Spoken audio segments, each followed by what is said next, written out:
الحمد لله رب العالمين وصلى الله وسلم وبارك على نبينا محمد وآله وأصحابه أجمعين وأشهد أن لا إله إلا الله وحده لا شريك له وأشهد أن محمدا عبده ورسوله صلى الله عليه وعلى آله وسلم تسليما كثيرا.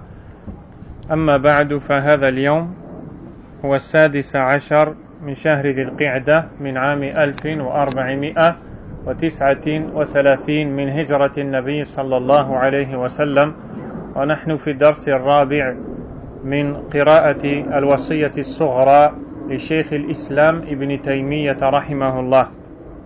Nous sommes le 29 juillet 2018 et nous voici réunis pour le 4e cours de l'étude de la recommandation mineure de l'imam Ibn Taymiyyah rahimahullah ta'ala. Nous nous sommes arrêtés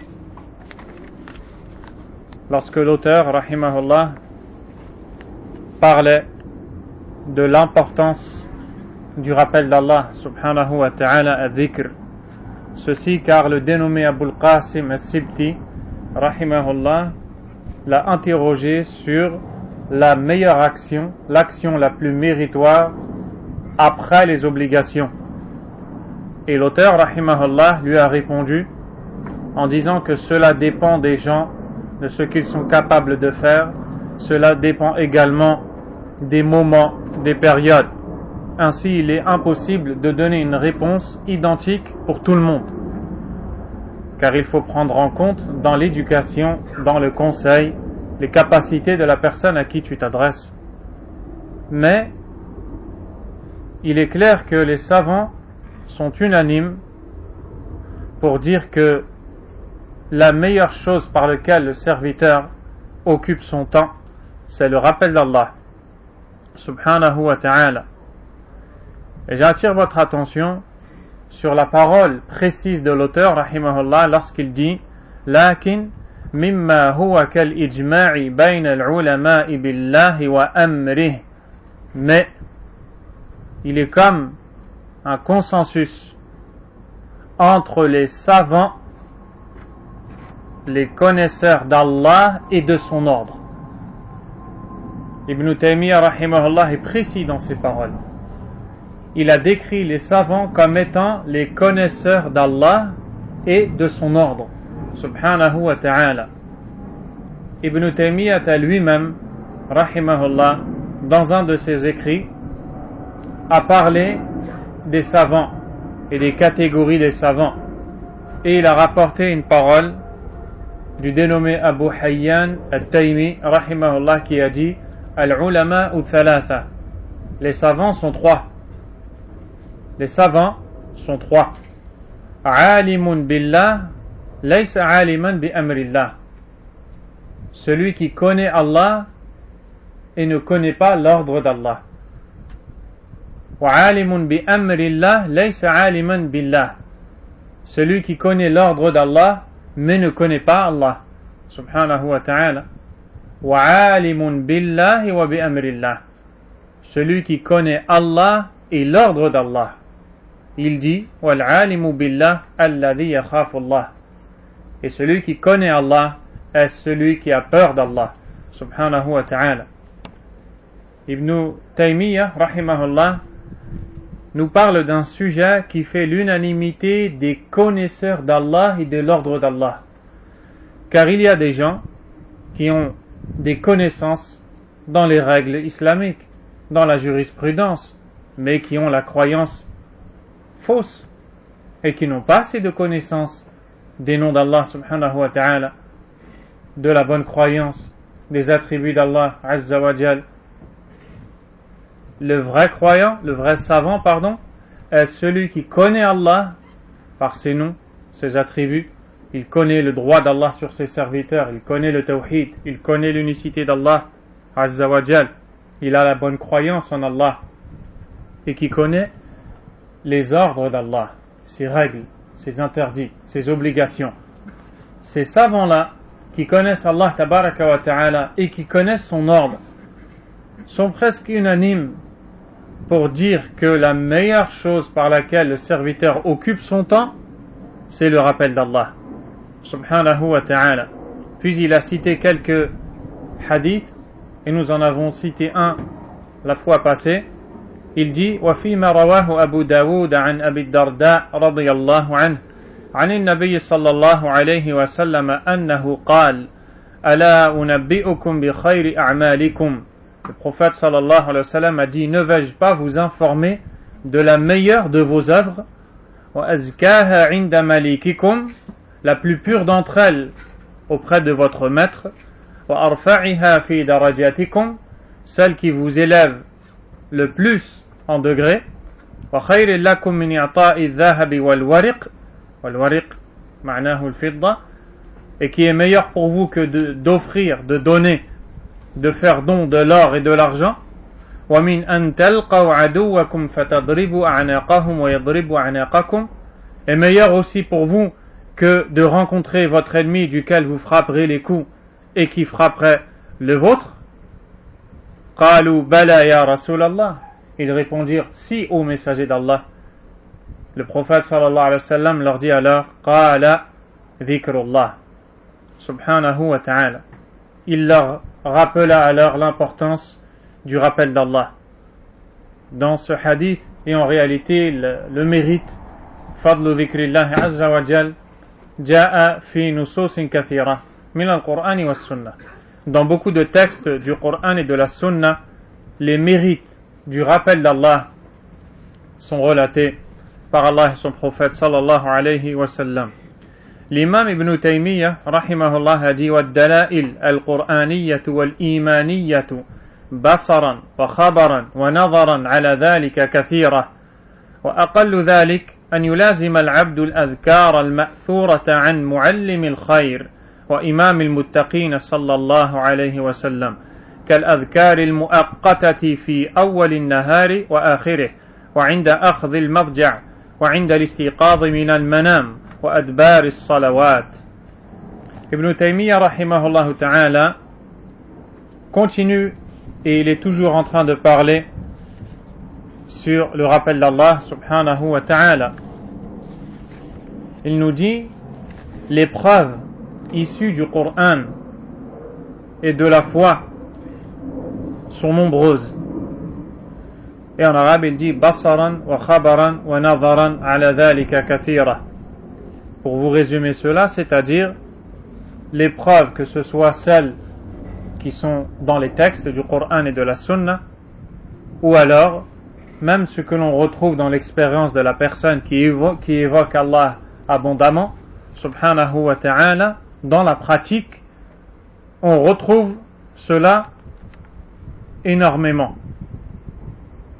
La moindre des choses est que le serviteur s'accroche aux invocations prononcées par l'enseignant du bien et l'imam des pieux, sallallahu alayhi wa sallam.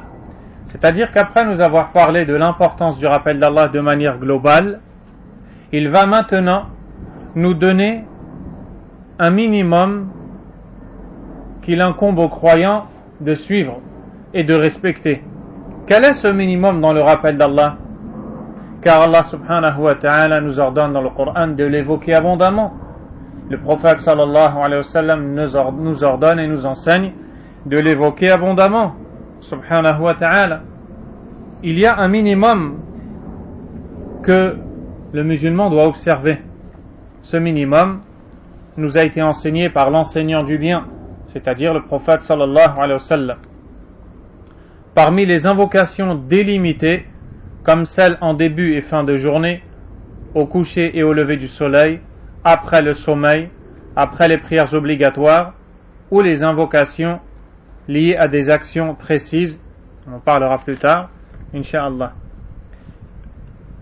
Le prophète sallallahu alayhi wa sallam invoquait Allah abondamment, plus que quiconque.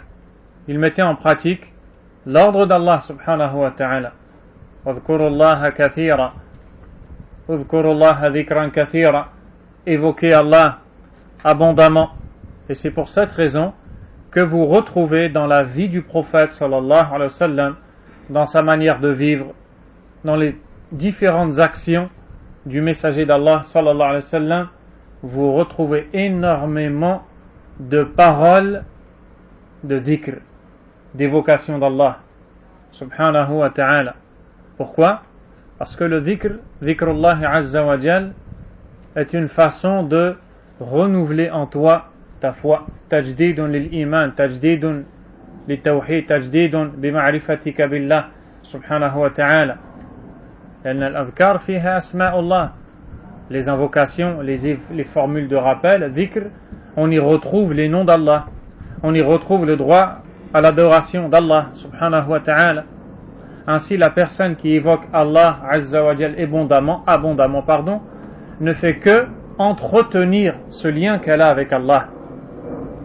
Al-dhikr lahu fawaid azima wa kathira. Le rappel d'Allah azza wa jal a beaucoup de mérite.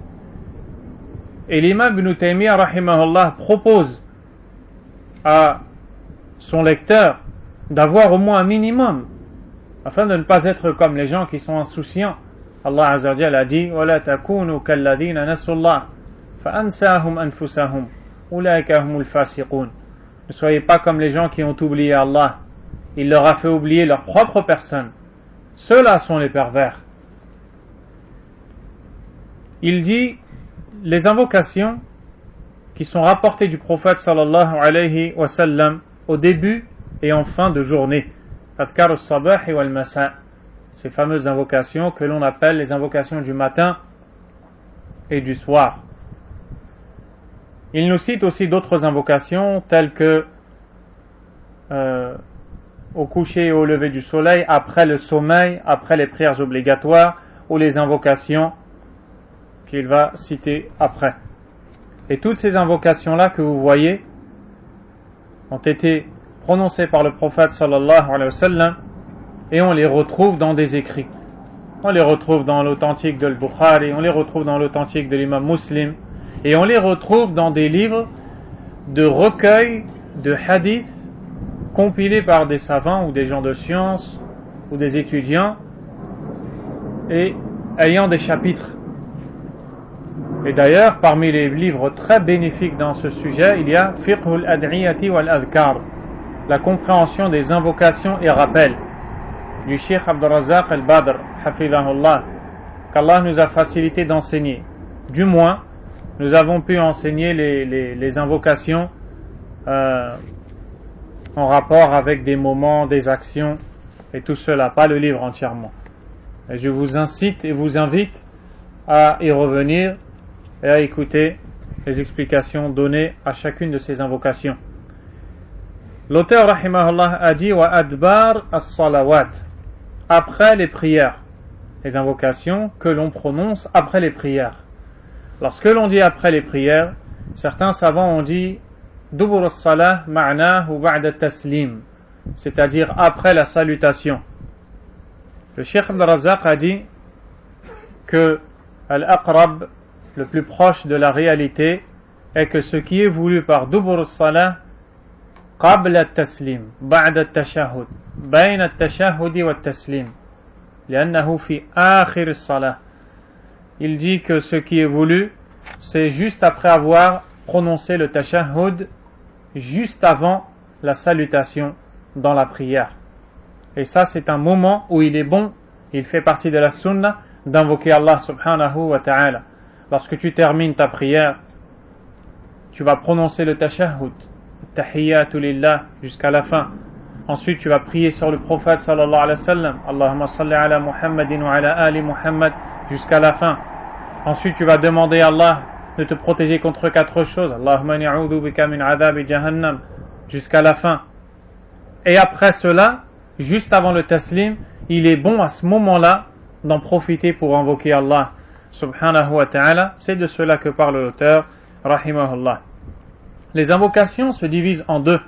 Les formules de rappel, al-adhkar qisman, al-adhkar al-mutlaqa wal-adhkar al-muqayyada. Il y a les invocations absolues qui ne sont pas rattachées à quelque chose, et il y a les invocations rattachées à des situations. Et c'est ce que va citer l'auteur rahimahullah lorsqu'il nous dit wal adhkar al muqayyada مثل ما يقال عند الأكل والشرب واللباس والجماع ودخول المنزل والمسجد والخلاء والخروج من ذلك وعند المطر والرعد إلى غير ذلك. وقد صنفت له الكتب المسماة بعمل اليوم والليلة. L'auteur rahimahullah nous dit ou les invocations liées à des actions précises, comme au moment de manger, boire, s'habiller, avoir un rapport sexuel, entrer chez soi, à la mosquée, aux toilettes, de même en sortant de ces différents lieux, lorsque la pluie tombe ou que le tonnerre gronde, et bien d'autres encore. Pour que tu comprennes qu'il y a des invocations à chaque situation. Il y a donc des invocations, des formules de dhikr rattachées à une situation ou alors rattachées à un temps. On appelle cela al-adhkar al-muqayyada. Muqayyada biwaqt ou muqayyada bihal. Des invocations qui sont rattachées à un moment précis, adhkar al-sabah wal-masa, qui sont rattachées à une situation particulière, adhkar al-libas, les invocations à prononcer lorsque tu portes les vêtements, ou al-libas al-jadid, les nouveaux vêtements, al-zawaj, le mariage, et bien d'autres encore, comme l'a dit l'auteur, rahimahullah. Et il y a des invocations qui sont à répéter dans n'importe quelle situation. Des livres ont été écrits concernant ce sujet, intitulés Amalul Yawmi wal Layla, les œuvres du jour et de la nuit. Ça, c'est le titre d'un livre écrit par l'imam An-Nawawi, rahimahullah ta'ala. Et il y en a aussi beaucoup d'autres dans ce sujet. J'ai fait allusion à l'un d'entre eux, écrit par le Cheikh Abd al-Razzaq. Mais il y a d'autres aussi livres, comme celui de l'imam Ibn al-Qayyim, le livre appelé Al-Wabil al-Sayyib, Min al-Kalimi al-Tayyib, la plus abondante de bonnes paroles. Il y a aussi Al-Kalim al-Tayyib de l'imam Ibn Taymiyyah, rahimahullah, et d'autres encore. ثم ملازمة الذكر مطلقا وأفضله لا إله إلا الله. Il nous dit ensuite, le serviteur doit s'accrocher à l'invocation et au rappel de manière absolue.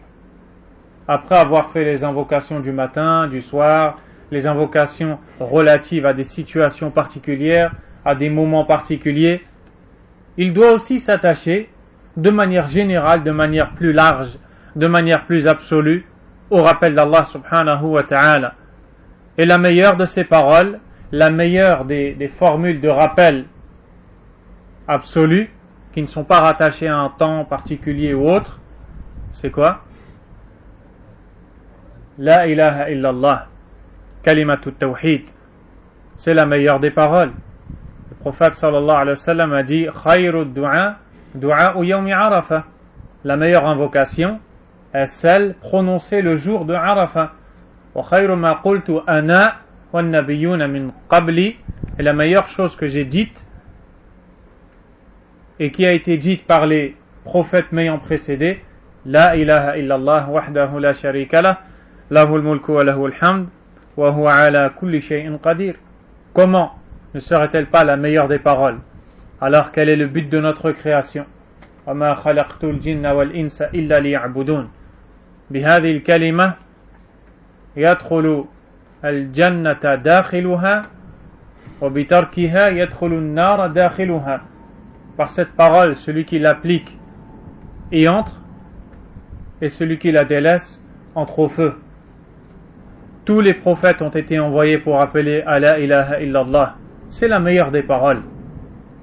وقد تعرض أحوال يكون بقية الذكر مثل سبحان الله والحمد لله والله أكبر ولا حول ولا قوة إلا بالله أفضل منه. الأصل أن كلمة لا إله إلا الله أفضلها وهناك أحوال قد تكون غيرها أفضل منها. Ibn Taymiyyah rahimahullah nous dit que la ilaha illallah est la meilleure parole, mais il nous dit, et en certaines situations, le fait de dire subhanallah, alhamdulillah, Allahu akbar et la hawla wa la quwwata illa billah est parfois meilleur. C'est-à-dire que de dire la ilaha illallah.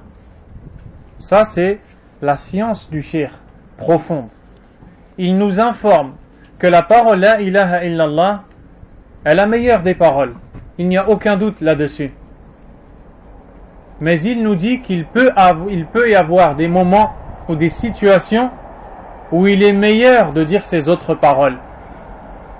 C'est-à-dire, subhanallah, walhamdulillah, wallahu akbar, wa la hawla wa la quwwata illa billah. Subhanallah. La parole subhanallah, qu'est-ce qu'elle veut dire? Elle veut dire que tu reconnais et que tu déclares qu'Allah tabaraka wa ta'ala est loin et exempt de toute imperfection. Subhanallah, ay anna Allah azza wa jalla munazzah ba'id an kulli naqa'is wal uyub. Et c'est pour cette raison que Allah tabaraka wa ta'ala a cité énormément de fois dans son livre la parole subhanallah. Subhanallah, subhanahu wa ta'ala amma yushrikun, subhana rabbika rabbil izzati amma yasifun, subhana alladhi asra bi'abdihi laylan min al-masjidil haram ila al-masjidil aqsa. Subhanallah. Allah tabaraka wa ta'ala a cité cette parole dans de nombreux versets du livre. Et d'ailleurs le prophète aussi, sallallahu alayhi wa sallam, nous enseigne que il y a deux paroles légères dans la langue, lourdes dans la balance et très aimées du tout miséricordieux. Quelles sont ces paroles?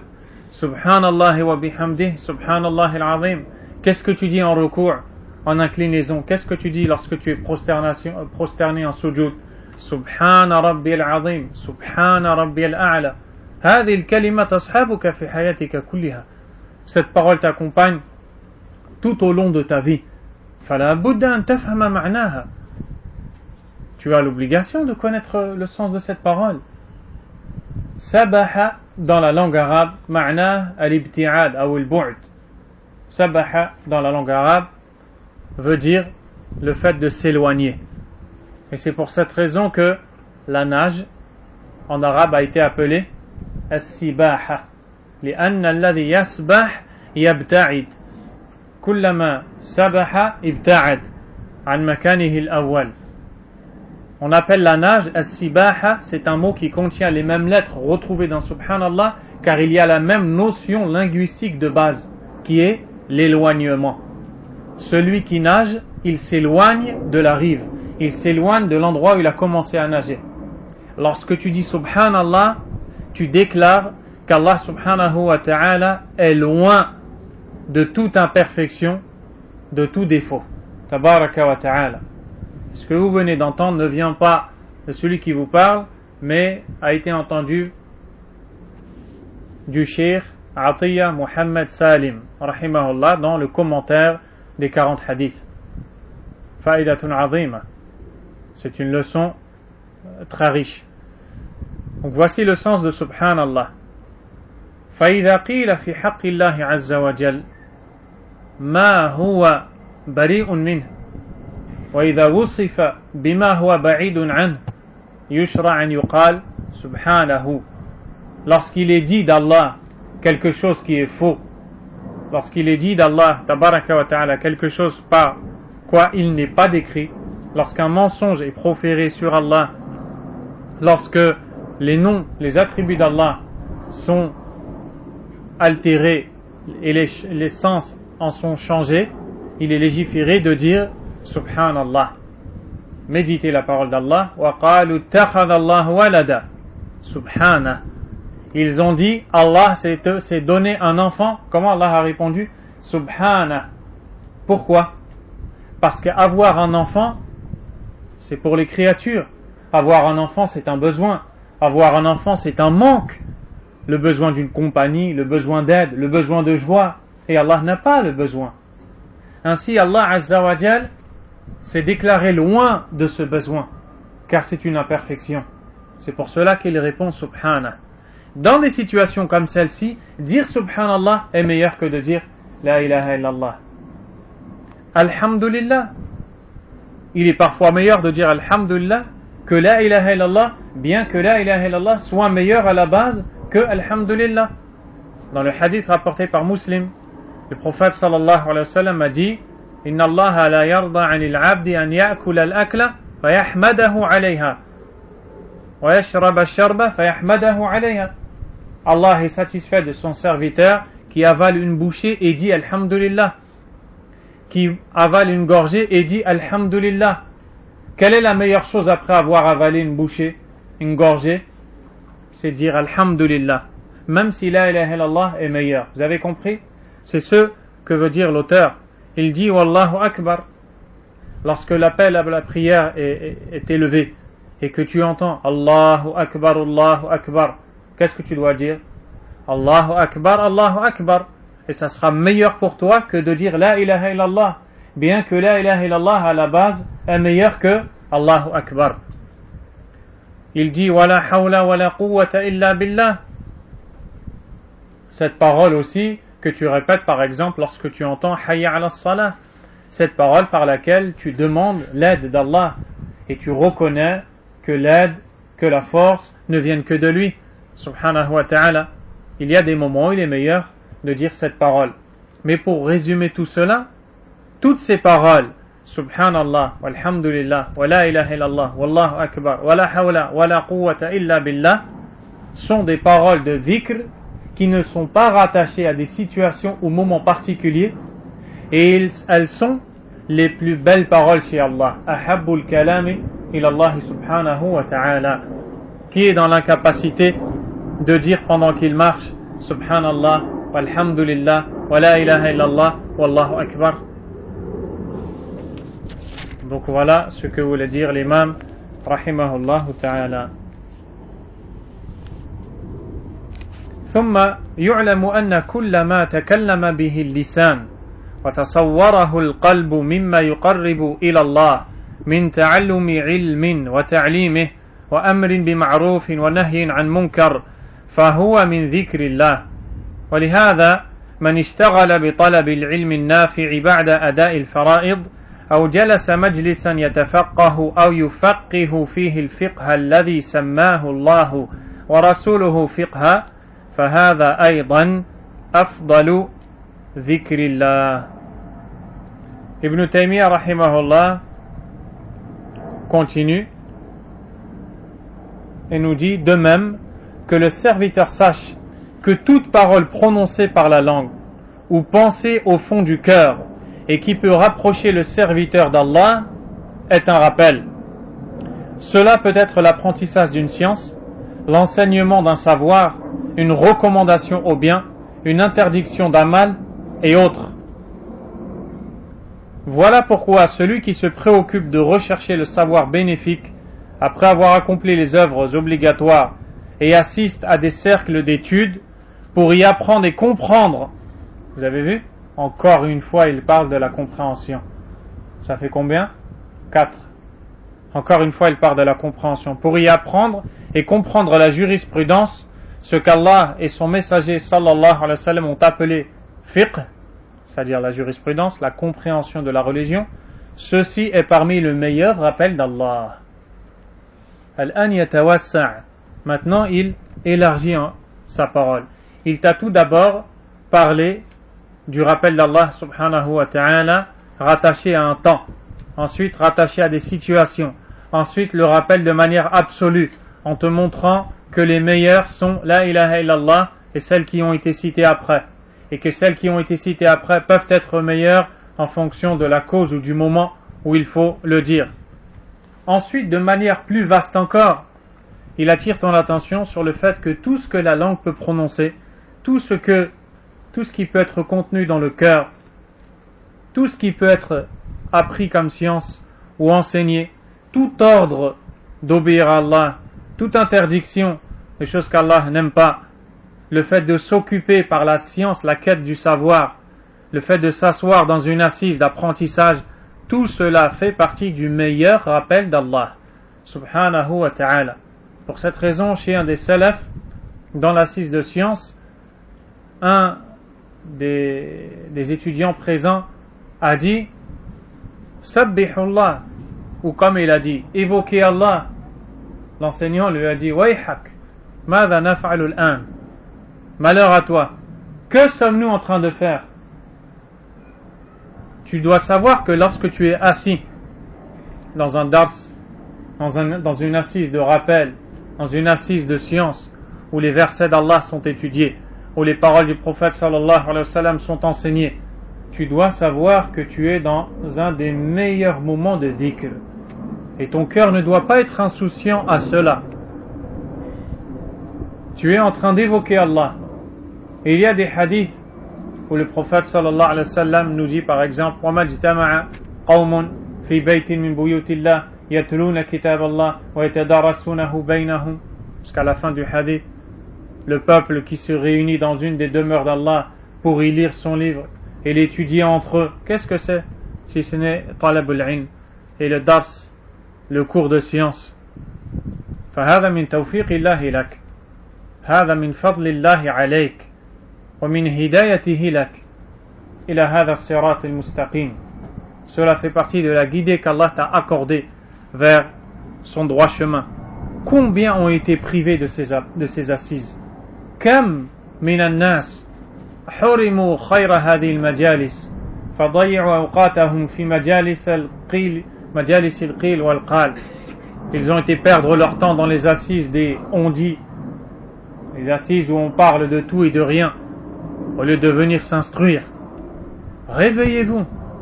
Aujourd'hui, des gens viennent te voir et te disent qu'est-ce que tu fais comme dars? C'est dans quelle mosquée? Et il sait qu'il ne va jamais venir parce que le cœur est insouciant. Il te demande à quelle heure il y a dars, à quelle mosquée, à quel endroit.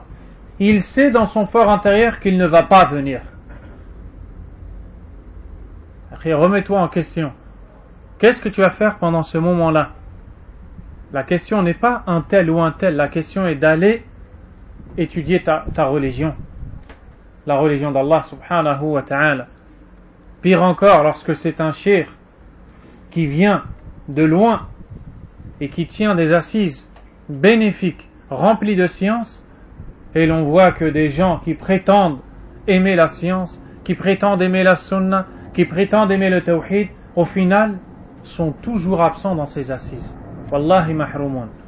Par Allah, ils ont été privés de bien. Ils ont été privés de bien. Wallahu al-musta'an. وعلى ذلك إذا تدبرت لم تجد بين الأولين في كلماتهم في أفضل الأعمال كبير اختلاف. Ainsi, lorsque tu médites sur cela, tu ne trouves pas dans les propos des premières générations une grande divergence concernant la plus méritoire des œuvres. Car à chaque fois, en réalité, toutes ces œuvres font partie du rappel d'Allah. Donc quoi qu'il en soit, le rappel d'Allah est la meilleure des œuvres. Il nous dit ensuite وَمَا اشْتَبَهَ أَمْرُهُ عَلَى الْعَبْدِ فَعَلَيْهِ بِالِاسْتِخَارَةِ الْمَشْرُوعَةِ فَمَا نَدِمَ مَنِ اسْتَخَارَ اللَّهَ تَعَالَى وَلْيُكْثِرْ مِنْ ذَلِكَ وَمِنَ الدُّعَاءِ فإنه مفتاح كل خير ولا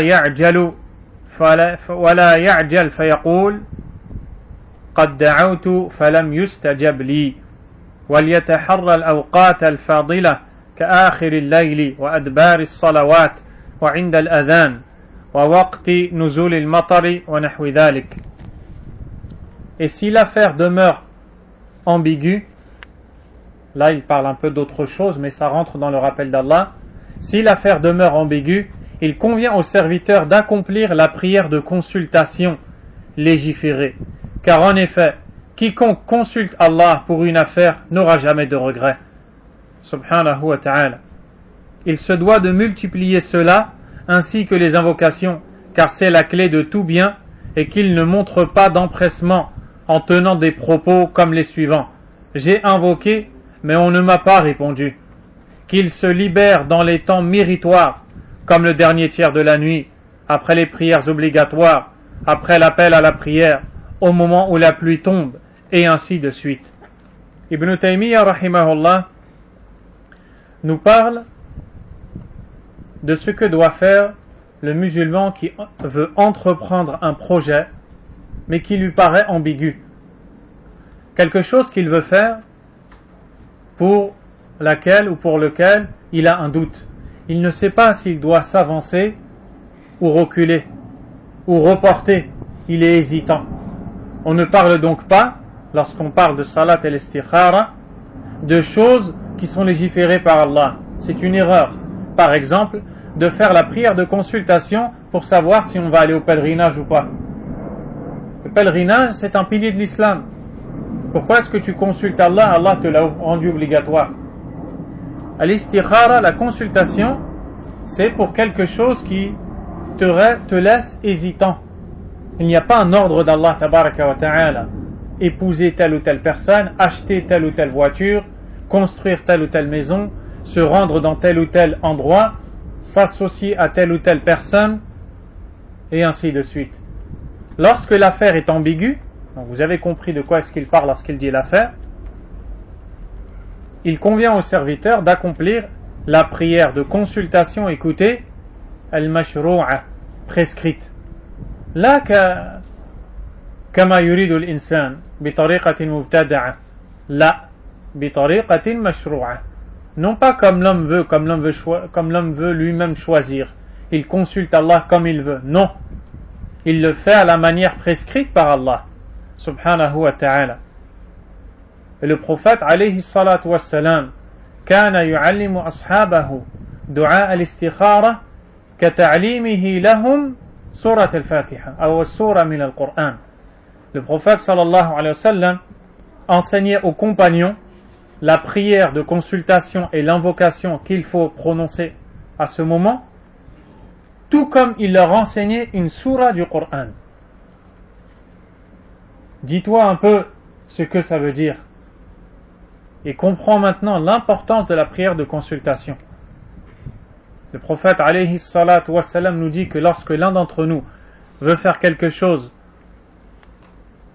et qu'il est hésitant, qu'il prononce les paroles suivantes. Allahumma inni astakhiruka bi'ilmik. Oh Allah, je t'implore de choisir par ta science. Wa astaqdiruka biqudratik. Et je t'implore de m'accorder la capacité. Parce que là, tu vas lui demander quelque chose que tu veux faire. Et pour faire, tu as besoin qu'il choisisse pour toi. Et s'il choisit pour toi, tu as besoin qu'il te donne la capacité de faire. Wa as'aluka min fadlika al-'azim. Et je t'implore de m'accorder ta grande grâce. فَإِنَّكَ تَقْدِرُ وَلَا أَقْدِرُ. Car certes, tu es capable et je ne le suis pas. وَتَعْلَمُ وَلَا أَعْلَمُ. Tu sais et j'ignore. وَأَنْتَ عَلَّامُ الْغُيُوبِ. Et tu es connaisseur de l'invisible. Allahumma in kunta ta'lamu anna hadha al-amr. Oh Allah, si tu sais que cette affaire khayrun li, était bien pour moi, fi ma'ashi, dans ma vie, fi ma'ashi, في اللهم إن كنت تعلم أن هذا الأمر خير لي في معاشي في ديني ومعاشي dans ma religion, dans ma vie, وعاقبة أمري, et dans la fin, dans le résultat, ce qui va être obtenu jusqu'à la fin du hadith où tu demandes à Allah Azza wa Jal de te l'écrire, de te le faciliter, et s'il sait que cette chose est mauvaise pour toi, pour ta religion, pour ta vie, pour ton au-delà, alors qu'il t'en éloigne et qu'il éloigne cette chose de toi. Hada du'an azim. Cette invocation est immense. Qu'est-ce qui va apprendre salat ou l'istikhara? Je vous pose la question, vous tous. Qui va apprendre, qui connaît salat et l'istikhara? Man yahfadhu du'a l'istikhara? Faqat, un seul, celui qui connaît la prière de consultation, qui lève sa main. Muhammad, tahfaduha? Taqra'uha fil kitab? Tayyib. Comment vous faites? Je vous pose la question, mes frères. Comment faites-vous lorsque vous entreprenez quelque chose? Vous demandez à qui? À Allah tabaraka wa ta'ala. Vous faites comment? Apprenez salat al-istikhara, apprenez dua al-istikhara, apprenez à invoquer Allah, apprenez les paroles, apprenez la sunna du prophète sallallahu alayhi wa sallam par cœur, barakallahu fikum, et apprenez le sens aussi. Taïb. Et le musulman doit multiplier cela, ainsi que les invocations, car c'est la clé de tout bien, et qu'il ne montre pas d'empressement en tenant des propos comme les suivants. Là, il va parler de quelque chose d'important. La yakfi an tad'u. Ça ne suffit pas que tu invoques. Walakin indama tad'u alayka an tata'addab. Wa min adab ad-du'a alla tasta'jil. Fa kayfa yakunu al-isti'jal? Parmi les comportements à adopter lorsque tu invoques Allah, tu ne dois pas t'empresser. Et comment est-ce que la personne s'empresse? Le prophète sallallahu alayhi wa sallam a dit yustajabu li ahadikum ma lam ya'jal. On exauce l'invocation de l'un d'entre vous tant qu'il ne s'empresse pas. Les sahaba radiyallahu anhum ont demandé comment la personne s'empresse. Il leur a dit yaqulu da'awtu falam yustajab li. C'est le fait de dire j'ai invoqué mais il ne m'a pas répondu. Cette parole là, c'est de l'empressement dans l'invocation. Ne dis pas j'ai invoqué mais il ne m'a pas répondu. Al-Sheikh Ibn al-Uthaymin rahimahullah nous dit s'il y avait comme mérite dans l'invocation d'Allah Azza wa Jal le simple fait qu'elle est une adoration récompensée par Allah, ça serait amplement suffisant pour invoquer tout le temps Allah, même s'il nous exauce jamais.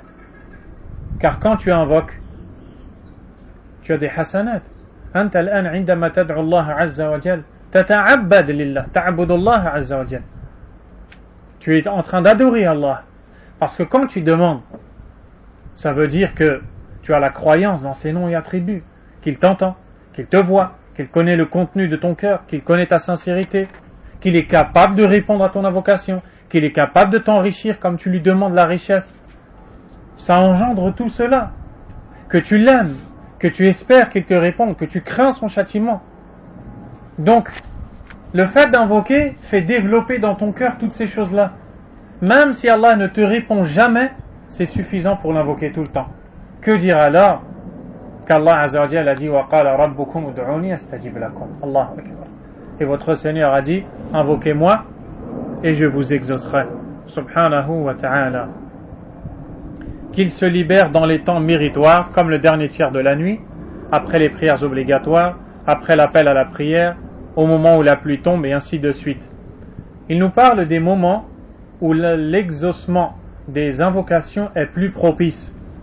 Certains ont été cités par l'imam Ibn al-Qayyim rahimahullahu ta'ala dans son livre intitulé Ad-Da' wa Ad-Dawa. Dans son livre intitulé Ad-Da' wa Ad-Dawa, Ibn al-Qayyim rahimahullahu ta'ala a cité des moments parmi lesquels ceux que l'on retrouve ici. Le dernier tiers de la nuit, après les prières obligatoires, vous avez compris de quoi il s'agit, c'est juste avant le taslim, après l'appel à la prière, au moment où la pluie tombe. Dans tout cela il y a des hadiths. Et il y a d'autres occasions encore, la doua du jeûneur, la doua du voyageur, le pèlerin et bien d'autres encore. Le fait de choisir les bons moments quand on invoque Allah. Et ainsi, l'auteur rahimahullah a terminé le point concernant la meilleure action après les actions obligatoires. Il dit maintenant وَأَمَّا أَرْجَحُ الْمَكَاسِبِ فَالتَّوَكُّلُ عَلَى اللَّهِ وَالثِّقَةُ بِكِفَايَتِهِ وَحُسْنُ الظَّنِّ بِهِ وذلك أنه ينبغي للمهتم بأمر الرزق أن يلجأ فيه إلى الله ويدعوه كما قال سبحانه فيما يأثره عنه نبيه صلى الله عليه وسلم كلكم جائع إلا من أطعمته فاستطعموني أطعمكم يا عبادي كلكم عار إلا من كسوته فاستكسوني أكسكم. Ibn Taymiyyah rahimahullah passe au point suivant et lui dit quant aux meilleures acquisitions, avant de continuer, vous vous souvenez que Abul Qasim al-Sibti rahimahullah l'a interrogé sur 4 choses, parmi lesquelles ce qu'il a appelé Arjahul Makasib, les meilleures acquisitions. c'est-à-dire le meilleur moyen de gagner sa subsistance. Écoutez bien mes frères, car c'est très important. Vous remarquez que le questionneur lui demande quelle est la meilleure chose pour gagner les sous, pour gagner l'argent. Tu comprends? Le commerce, le meilleur travail, le meilleur métier. C'est ce qu'il lui demande. Regardez la réponse du tawhid. Concentrez-vous et écoutez la réponse d'un savant en Allah et qui connaît l'ordre d'Allah. Subhanallah. Au lieu de lui dire, je te conseille tel métier, tel commerce, travaille à ton compte, sois menuisier, sois vendeur, sois commerçant, regardez ce qu'il lui dit. Wa amma arjahul makasib, quant aux meilleures acquisitions, fattawakkulu ala Allah, c'est placer sa confiance en Allah. Avoir confiance en sa suffisance, le fait qu'Allah nous suffit, et avoir une bonne pensée de lui. Là, il ne répond pas encore à sa demande. Il va, avant de lui répondre quel est le meilleur métier, quelle est la meilleure subsistance, il va attirer son attention sur deux points extrêmement importants dans la vie de celui qui recherche la subsistance, dans la vie du commerçant, dans la vie du travailleur, dans la vie de celui qui veut gagner son pain. Et ce sont des choses qui échappent à énormément, et j'aimerais ne pas dire à la plupart des gens. Ce premier point essentiel qui passe avant tout, avant d'aller chercher ta subsistance, avant de te poser la question quel est le meilleur travail, at-tawakkulu ala Allah subhanahu wa ta'ala, placer sa confiance en Allah. At-tawakkulu ala Allah, placer sa confiance en Allah, c'est le cœur de l'islam. C'est une adoration qui permet à la personne de concrétiser l'unicité d'Allah subhanahu wa ta'ala. Avoir la pleine confiance qu'Allah te suffit, dit l'imam Ibn al-Qayyim, et avoir une bonne pensée de lui. Avant même que tu ne sortes de chez toi à la recherche de ton pain, de ton salaire, regarde l'état dans lequel tu dois être. Tu t'en remets à Allah tabaraka wa ta'ala. Tu es confiant qu'il te suffit et tu penses du bien de lui, qu'il ne te laissera pas, qu'il ne t'abandonnera pas, subhanahu wa ta'ala. Regardez ce qu'il dit, wa thiqatu bi kifayatihi, être confiant qu'il te suffira. Allah azza wa jalla a dit, alaysa Allahu bi kafin abdah, n'est-ce pas qu'Allah est suffisant à son serviteur, subhanahu wa ta'ala, n'est-ce pas qu'Allah est suffisant à son serviteur? Tu dois être confiant en Allah. Et là, il y a une erreur dans laquelle beaucoup de gens tombent.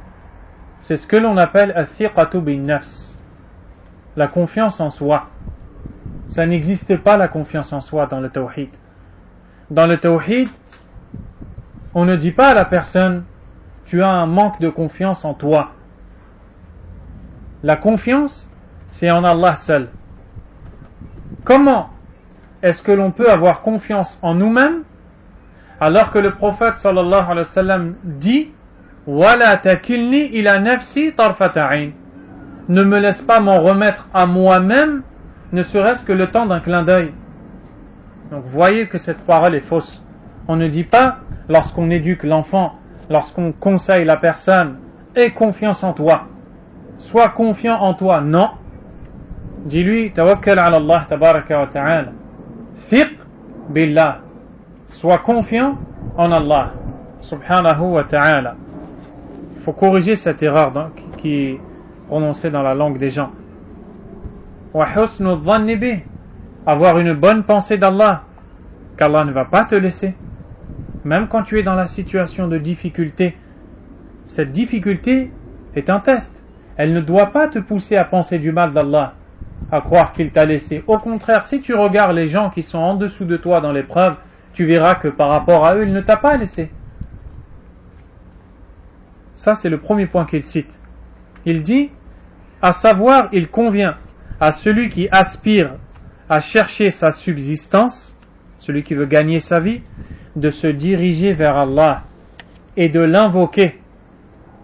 Comme il l'a dit, d'après son prophète sallallahu alayhi wa sallam, regardez comment Allah nous éduque dans le hadith Qudsi, hadith divin rapporté par Muslim d'après le compagnon Abu Dharr, d'après le prophète sallallahu alayhi wa sallam, qu'Allah azza wa jal a dit: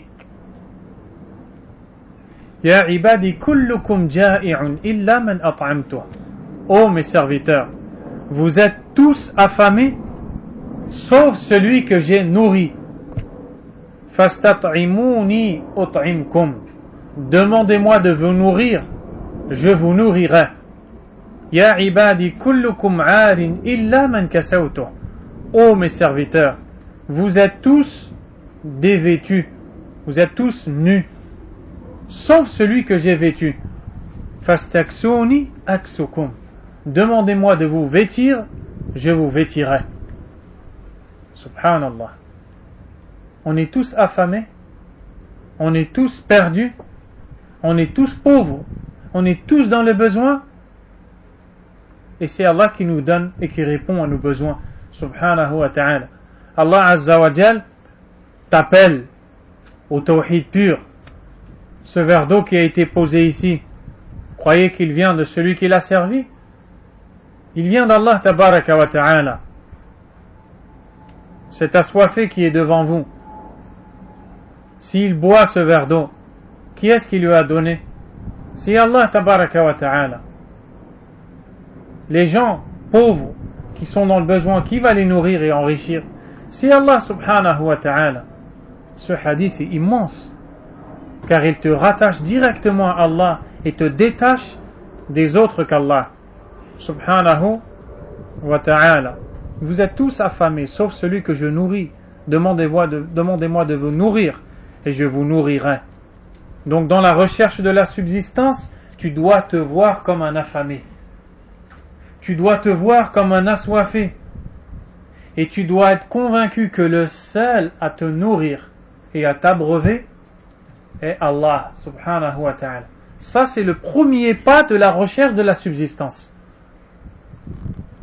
L'imam continue et dit: وفيما رواه الترمذي عن أنس رضي الله عنه قال قال رسول الله صلى الله عليه وسلم ليسأل أحدكم ربه حاجته كلها حتى شسع نعله إذا انقطع فإنه إن لم ييسره لم يتيسر. Il cite un récit rapporté par l'imam At-Tirmidhi, si ce n'est qu'il a été jugé faible par l'imam Al-Albani rahimahumallah, mais le contenu est correct et on l'a retrouvé dans la pratique des Sahaba. Le hadith est le suivant: que chacun d'entre vous demande à son Seigneur tout ce dont il a besoin jusqu'au lacet de sa sandale lorsque celui-ci est coupé, car cela ne lui sera pas facilité si Allah ne lui facilite pas. L'authenticité a été discutée par l'imam Al-Albani, mais le contenu est juste. Le contenu est juste. Il est en accord avec des textes qui sont authentiques. Et il est connu que les compagnons du prophète sallallahu alayhi wa sallam radiyallahu ta'ala anhum n'hésitaient pas à tout demander à Allah. Et lorsque la semelle ou le lacet de leur sandale se déchirait, ils levaient leurs mains et disaient: oh Allah, donne-moi des sandales, donne-moi un lacet, donne-moi une semelle meilleure. Celui qui ne comprend pas le tawhid, celui qui ne connaît pas Allah tabaraka wa ta'ala, croit que l'on ne doit pas demander à Allah des choses insignifiantes, et que lorsque l'on demande à Allah, on ne doit lui demander que des choses qui sont très difficiles à atteindre. C'est faux. On demande tout à Allah, et plus on demande à Allah les choses les plus insignifiantes, c'est-à-dire qui nous paraissent insignifiantes, plus cela veut dire que l'on a compris que le seul qui peut tout nous donner, de la plus petite à la plus grande chose, c'est Allah subhanahu wa ta'ala. C'est la concrétisation du tawhid que d'agir ainsi. وقد قال الله تعالى في كتابه واسألوا الله من فضله وقال سبحانه فإذا قضيت الصلاة فانتشروا في الأرض وابتغوا من فضل الله. Allah Azza wa Jalla a dit d'après le sens rapproché, demandez à Allah de sa grâce. Et dans l'autre verset, puis quand la prière est achevée, dispersez-vous sur terre et recherchez la grâce d'Allah. Cheikh Abdurrazzaq al-Badr nous dit que c'est comme si l'imam Ibn Taymiyyah rahimahullah, par la citation de ces deux versets, attire l'attention sur le fait que dans la recherche de subsistance, on doit demander à Allah, puis faire les causes. Demander à Allah, dans le premier verset, was'alullaha min fadlih, demander à Allah de ses grâces. Et faire les causes, dans le deuxième verset, فَإِذَا قُضِيَتِ الصَّلَاةُ فَانْتَشِرُوا فِي الْأَرْضِ وَابْتَغُوا مِنْ فَضْلِ اللَّهِ. Ainsi, quand la prière est achevée, propagez-vous, répandez-vous sur terre et recherchez la grâce d'Allah. Qu'est-ce que tu as fait en premier? Tu as invoqué Allah. Puis qu'est-ce que tu as fait après cette invocation? Tu es parti rechercher la subsistance d'Allah subhanahu wa ta'ala. Le prophète sallallahu alayhi wa sallam, parmi ses invocations du matin, après la prière du subh, Allahumma inni as'aluka ilman nafi'a wa rizqan tayyiba wa amalan mutaqabbala. Oh Allah, je t'implore de m'accorder une science utile, une bonne subsistance et une action acceptée. Et lorsque tu médites sur la journée du musulman, tu verras que le musulman, dès lors qu'il se réveille jusqu'à ce qu'il s'endort, il tourne autour de la recherche de ces trois choses. Il doit s'instruire dans la religion, il doit chercher sa subsistance, c'est pour ça qu'il part au travail, ou au commerce et autres, et il espère œuvrer et faire des actions qui lui soient acceptées. Le prophète alayhi salatu wassalam t'enseigne de dire ces paroles-là le matin après la prière du Fajr. Allahumma inni as'aluka ilman nafi'a wa rizqan tayyiba wa amalan mutaqabbala. Et quand tu médites, tu vois qu'il a fait passer la demande de la science utile avant la demande de la bonne subsistance et de l'action acceptée. Le secret derrière cela, c'est que c'est la science utile qui te permet de distinguer la subsistance licite de la subsistance illicite. Et c'est la science utile qui te permet de distinguer l'action acceptée d'Allah de l'action rejetée d'Allah subhanahu wa ta'ala. Donc tu as besoin en premier lieu de science, ensuite de subsistance et enfin d'une action acceptée par Allah subhanahu wa ta'ala. صح حكيم؟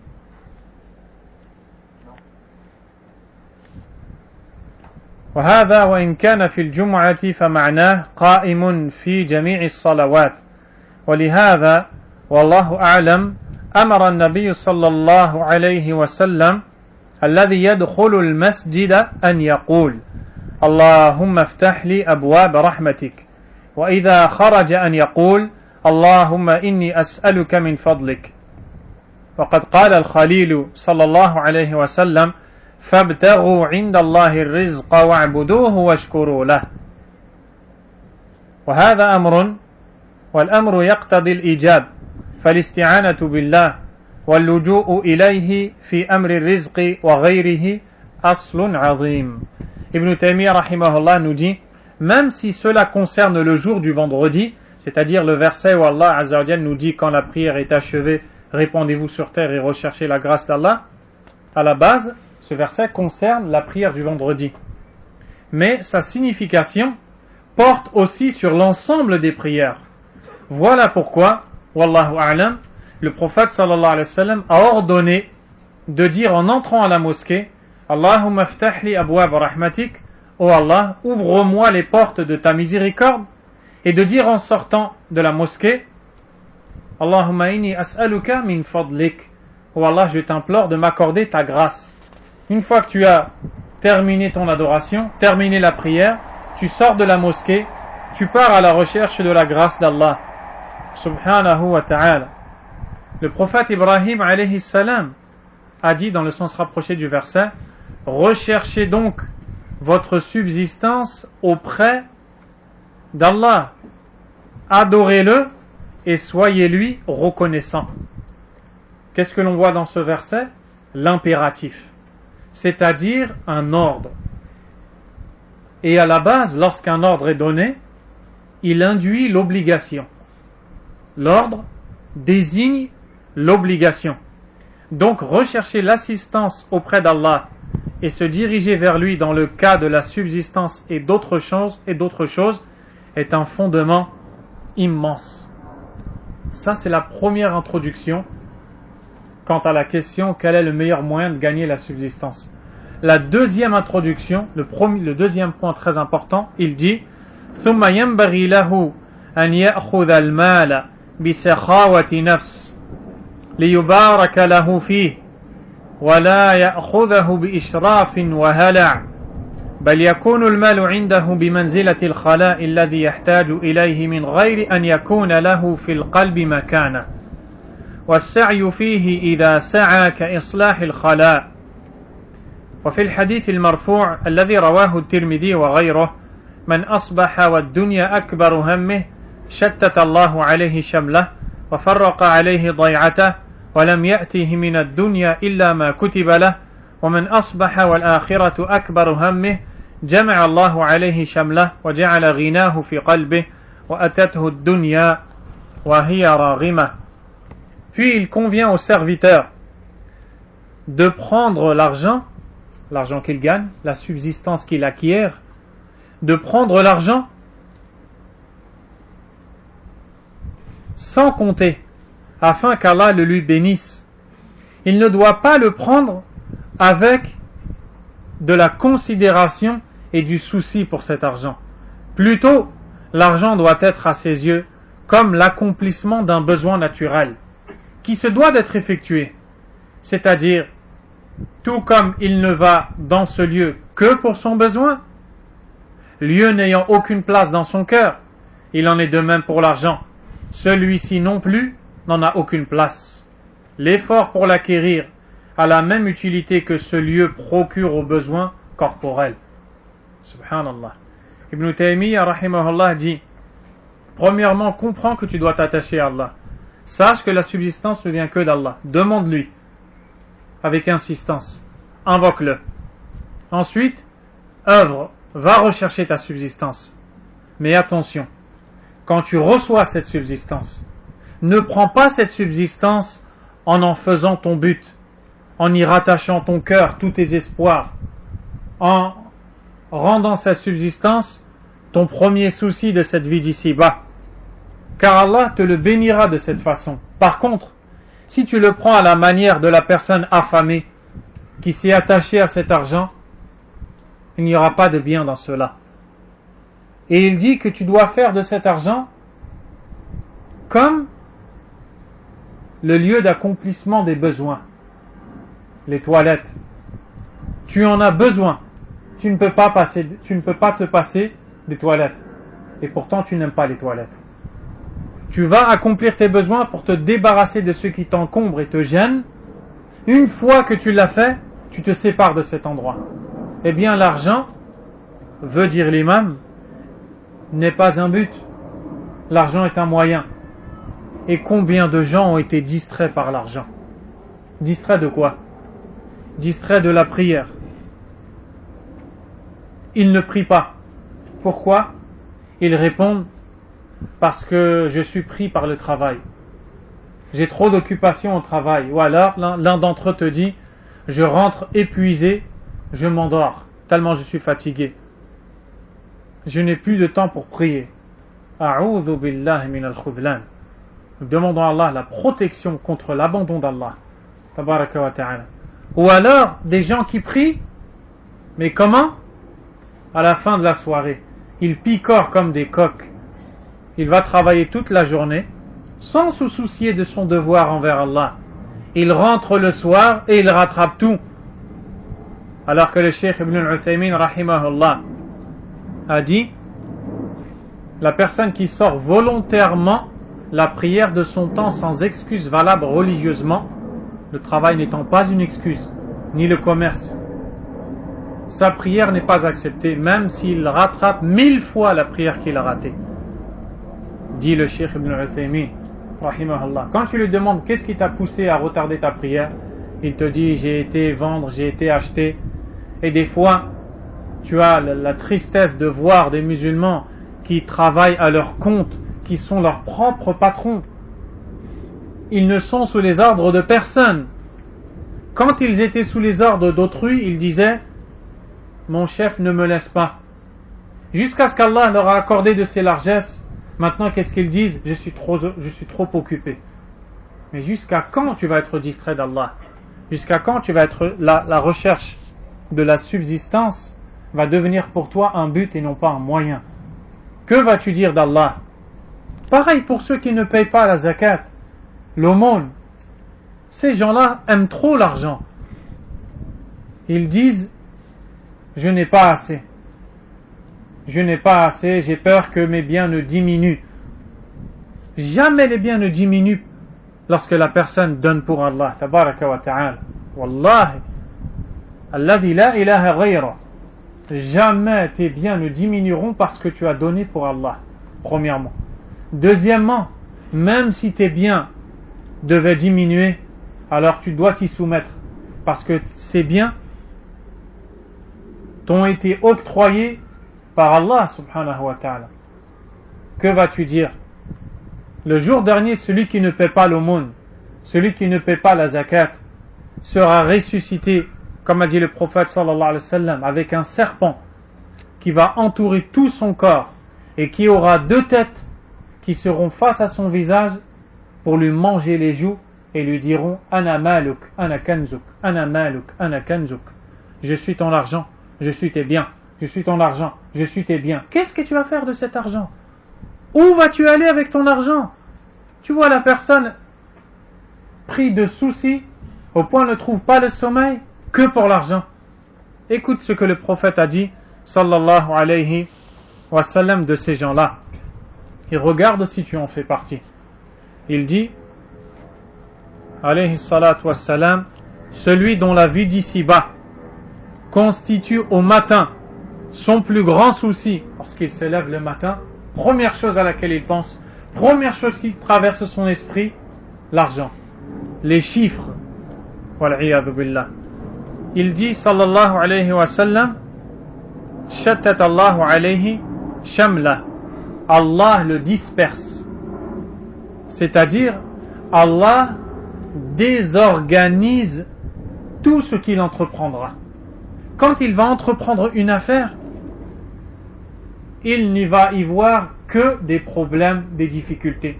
Il va sortir d'une difficulté pour rentrer dans une autre. Sortir de cette autre pour entrer dans 2 autres. Et ainsi de suite. Pourquoi? Parce que, comme beaucoup de gens, dans le sujet de talab rizq, la recherche de la subsistance, il n'a pas au préalable placé sa confiance en Allah. Et deuxièmement, quand il a pris la subsistance, il l'a pris comme un affamé, comme un chien enragé, lorsqu'on lui donne à boire, ou quelqu'un qui est assoiffé lorsqu'on l'abreuve. Wal'iyadhu billah. Allah le disperse.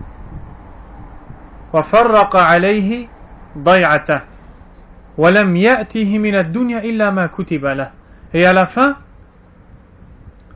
il ne lui viendra de ce bas monde que ce qui lui a été écrit. Regardez la situation de cette personne. Elle court derrière la dunya pour au final n'avoir que ce qu'Allah va lui donner. Elle court derrière la dunya au détriment de sa religion, de sa prière, de sa zakat, de son pèlerinage, des ordres d'Allah subhanahu wa ta'ala.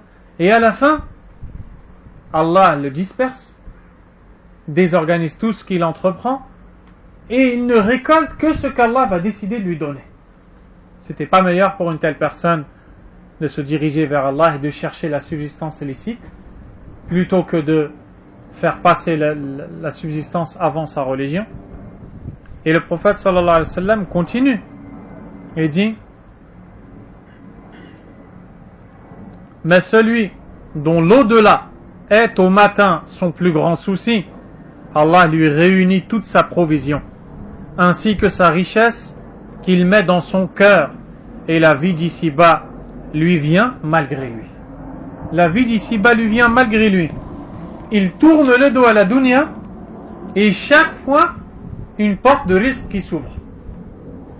Il se rattache à Allah tabaraka wa ta'ala, il fait passer la religion d'Allah avant tout, il n'est pas affamé, et chaque fois, partout où il va, il a une facilité d'Allah subhanahu wa ta'ala. Des fois, il a besoin de quelque chose, il n'a même pas formulé la phrase, il n'a même pas été chercher la chose, elle lui vient. Subhanallah.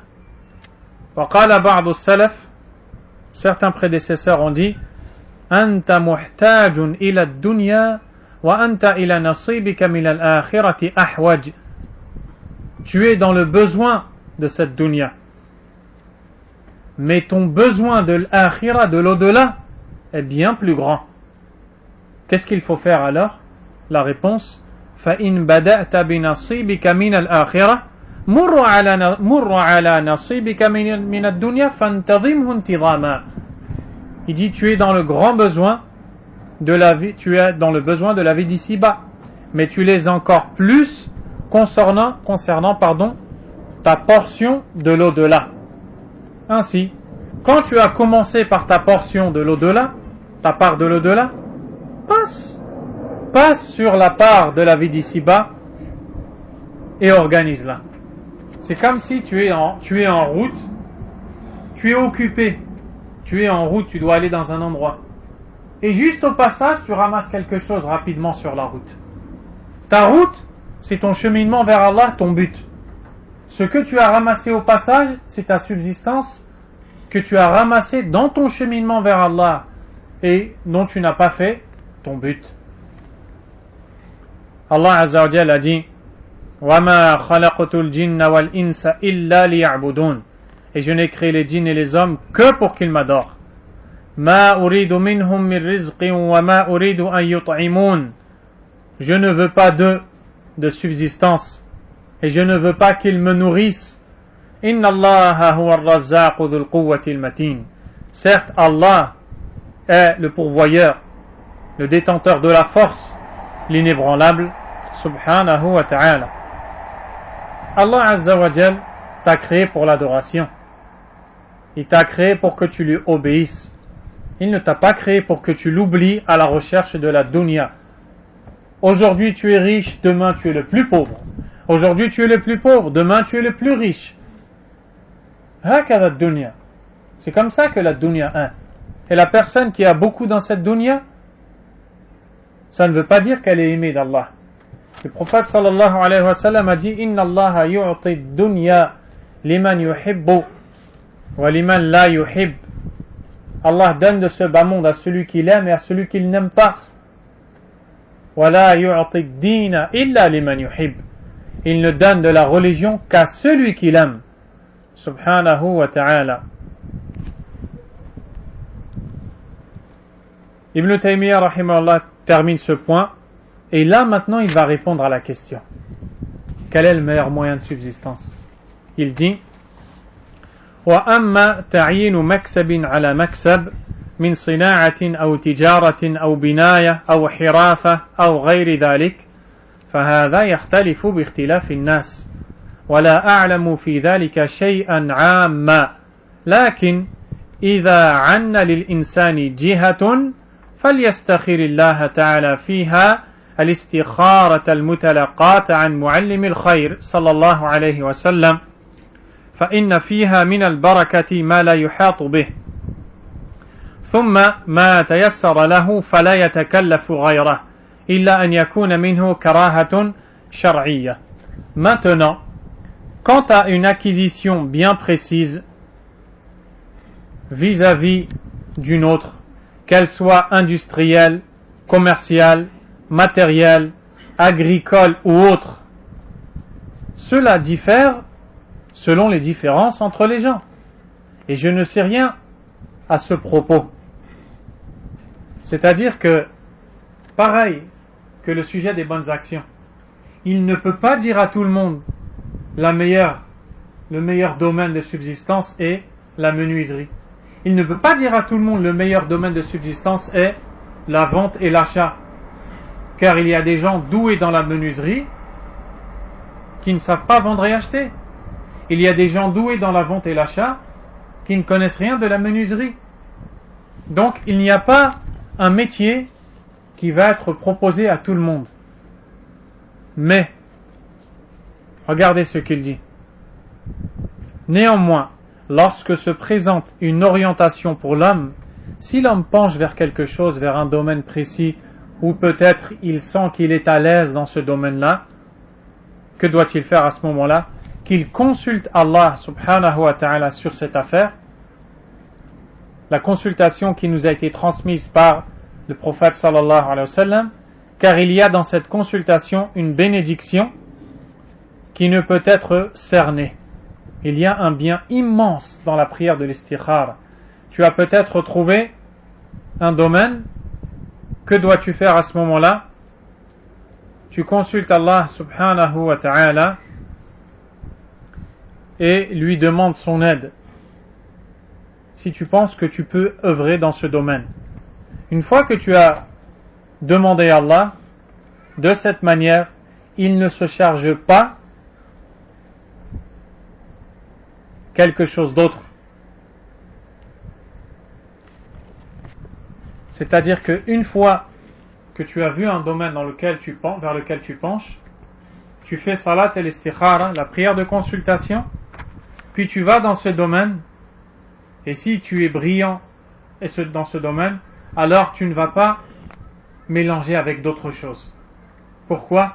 De peur que ça ne prenne tout ton temps, de peur d'être distrait de l'adoration. Tu as trouvé un domaine, ce domaine te fait gagner ta vie, gagner de l'argent, reste dans ce domaine-là et ne te concentre pas sur plusieurs choses en même temps, de peur d'être distrait à la fin du rappel d'Allah subhanahu wa ta'ala. Quel conseil bénéfique, quel conseil scientifique de l'imam Ibn Taymiyyah rahimahullah. Puis dès que tu as trouvé un domaine qui te semble facile, alors ne cherche pas autre chose, sauf si dans ce domaine il y a quelque chose détesté par Allah subhanahu wa ta'ala. Et ainsi il a terminé le sujet de la demande de subsistance. On s'arrête ici pour aujourd'hui. Allahu ta'ala a'lam. Sallallahu wa sallam wa baraka ala nabiyyina Muhammad wa ala alihi wa sahbihi ajma'in. Subhanakallahumma wa bihamdik. Ashhadu an la ilaha illa anta astaghfiruka wa atubu ilayk.